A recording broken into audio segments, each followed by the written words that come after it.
Hi. Today I wanted to talk about relationships as I was thinking about personal development. I'm always I'm always thinking. Either about concepts, ideas, or life in general. And today the topic I wanted to talk about is on relationships. Have you ever had any relationship problems? Well, we all have them one time or another, big or small.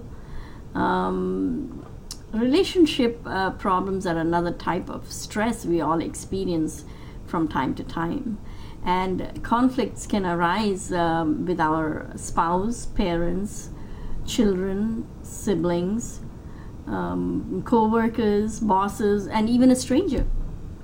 As common as our relationships are, we often misunderstand what causes them to occur. Much of the time, they come from hidden conversations and action patterns within us, and not from the behavior or attitude of others.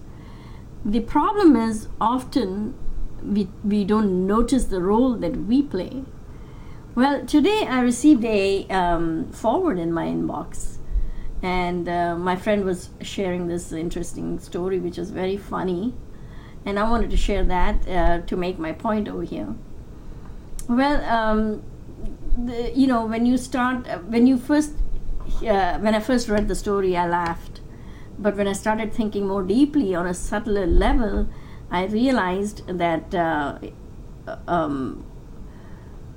it relates to the kind of stresses we have sometimes in our relationships because of the way we think, or you see, there was this guy who thought that he had his wife had a hearing problem, so he did not know how to approach her about that, so he decided to talk to the doctor first.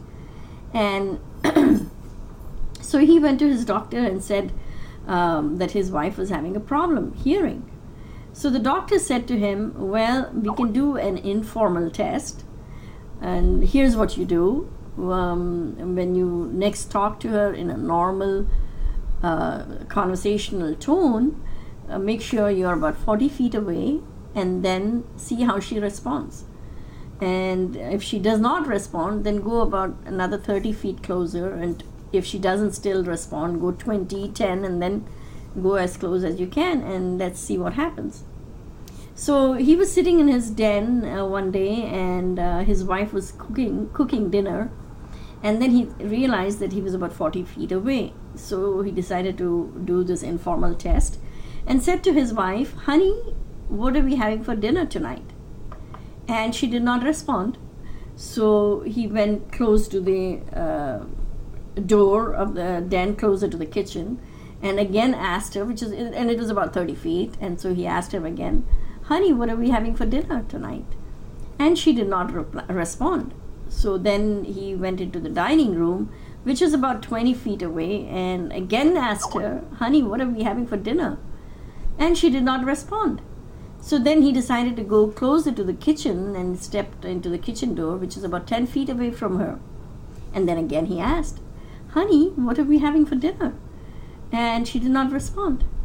So then he was so convinced that she must be deaf. So he went right behind her and again asked her in his normal conversational tone and said, honey, what are we having for dinner?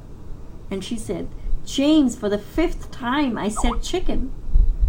So you see how funny this is? He thought she had a problem, but in fact it was he who had the problem. And many times when we look at our relationship problems, we think the problem lies in the way the other person is behaving or talking, but we never reflect and see how we are doing the same to evoke a certain kind of a response.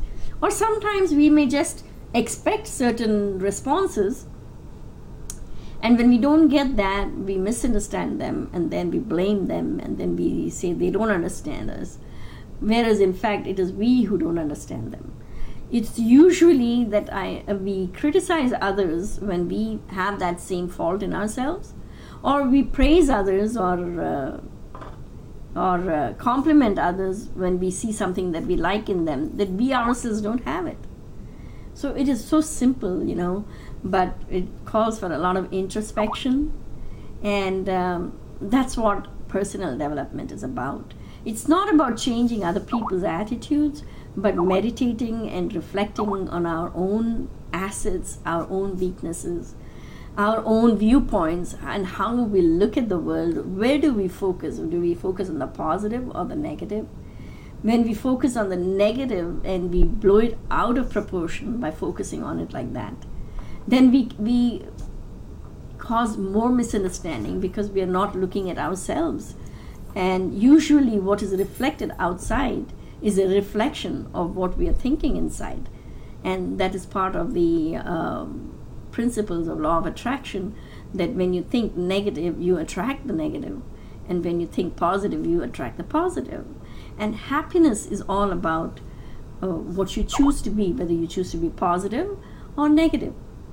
And when my daughter was about 13 or 14 years old, I don't remember now, but she came up to me once when she saw me feeling sad, and she said, "Mom, you need to choose to be happy."